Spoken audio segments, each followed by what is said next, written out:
Hey there everybody! Today I'm going to be teaching you how to make this really beautiful shaker cake topper tutorial. This is a new and trendy way to customize your cake topper for any special party or event that you might have in your life. So the supplies you're going to need for this project are chipboard, painter's tape, a strong grit mat, sequin confetti, glitter cardstock, or you can also use party foil, which I'm using here in my tutorial. You'll need regular cardstock, a bamboo skewer, a paper straw. You'll need clear acetate, a glue gun, and a Cricut machine. So these supplies here I'm linking in the blog post that goes with this video tutorial, so if you want the exact links and resources that I used, I am providing them for you via the link below this video.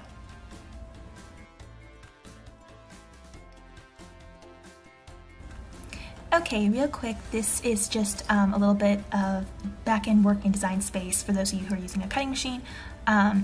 So this is our shaker cake topper pieces here, these circle pieces. Now you could do this in other shapes, but I'm providing this circle template for free on my blog if you're wanting to follow this shaker cake topper tutorial. First thing, you can scale this to any size. Mine's going to be about 5 inches, but you can scale these however big or small you prefer your topper to be. And here I just want to cover the actual pieces that we're going to be adding in layers here when we cut this out.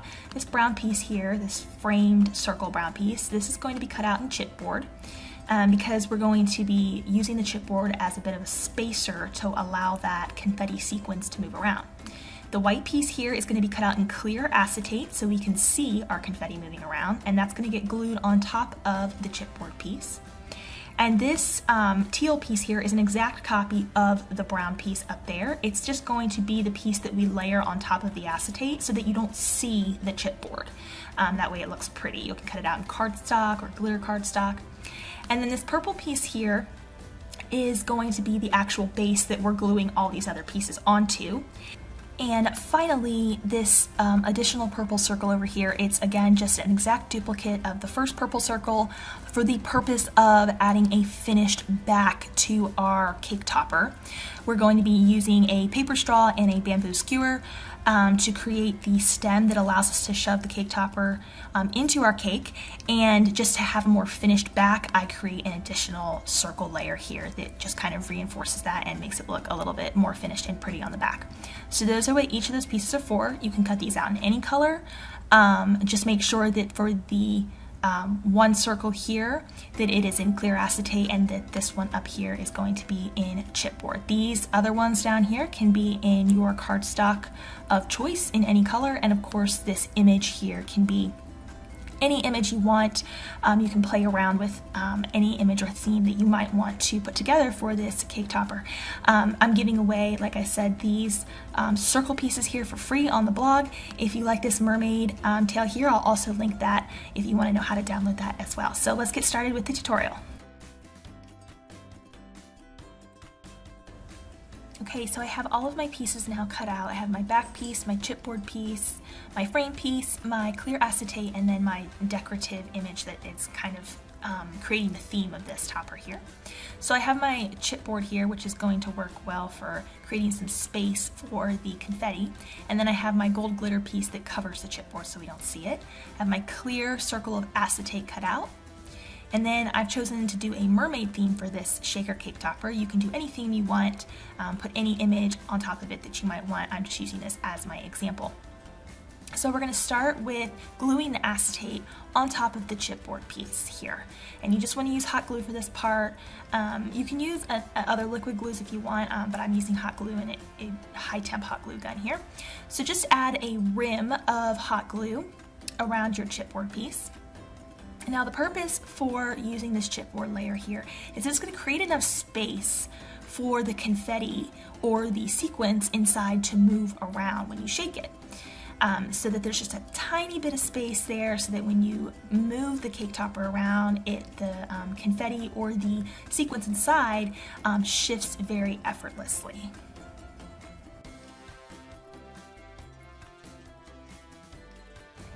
So next I have my purple base piece here, and I added some holographic party foil to it to sort of create a little extra sparkle in the background.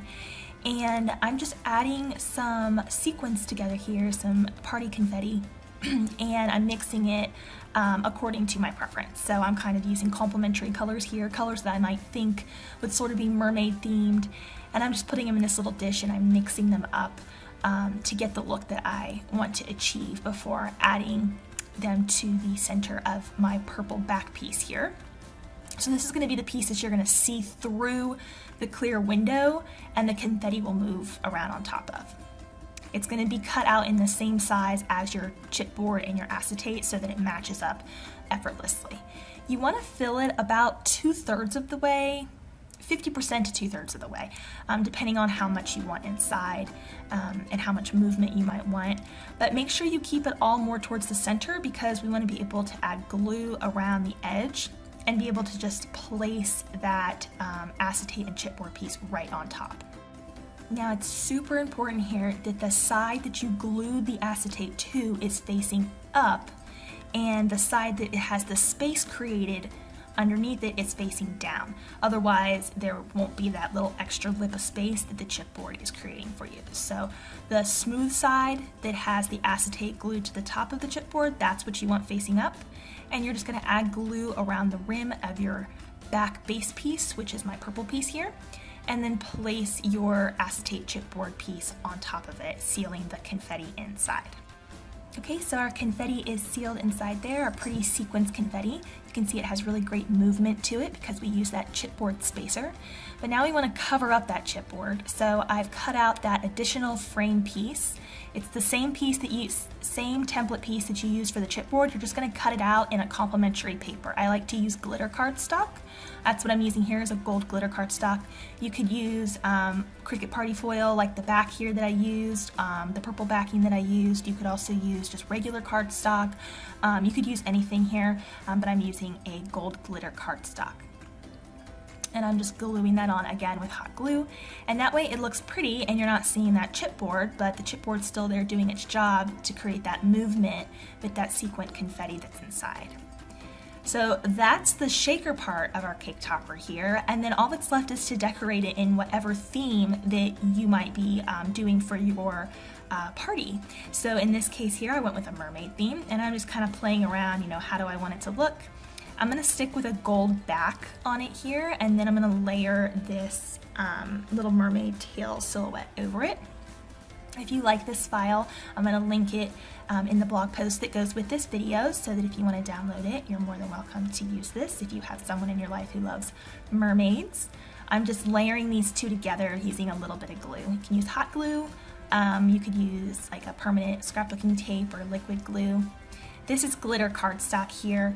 You can find glitter cardstock online or local craft stores. I'll link my resources for my chipboard, cardstocks, and acetate below. I'll also link my resources for the sequins confetti that I used here, the pieces that I used to mix together.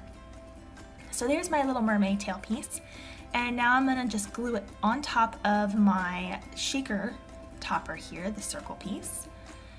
And I'm just gonna sort of place it in the center, so that it, you know, it's highlighting the theme while we're still seeing that movement from that sequin confetti in the background. You know, if you didn't want something to go directly over the top of it, you could just do something around the frame edge of it to complement the theme. You could even, if you didn't want to do this rounded, you could even cut out a different shape like a heart or something else that could be the actual part of the shaker part like we made here out of the circle. You could do it in a different shape if you wanted to get creative and use a different SVG file. I have these little bubbles that I cut out in Cricut party foil, and I'm gonna just add those along the side, just, you know, emphasize that mermaid theme a little bit more. Again, I'm going to link all my resources that I used, all the supplies and materials I used in the blog post that goes with this video. If you're loving these files here and you want to get my shaker cake topper that you see here, that is the actual layered circle pieces that we use to create the back part, then I'm giving that away for free on my blog. So if you want that, and then you can just add your own images over it, that's totally free on the blog. So make sure you click below and visit that blog post. So essentially, there we go. We have the topper made, and now we just need to create something that will allow us to stick it into the top of the cake. So for this part, I use a bamboo skewer and I use a paper straw in a fun sort of print color. There's lots of different colors of paper straws out there that you can find online and stuff. And I like this technique of threading the bamboo skewer into the paper straw because it kind of makes it match the theme of my shaker cake topper a little bit more. So what I do here is I just get an idea of how far I want to place this, how much length I want to give the bottom of the topper so that I can shove it into the top of my cake. With the paper straw, I sort of flatten the top of it with my fingers a little bit, and then I add some hot glue and place it right in the center back there. And I just hold it for a second until it's dry.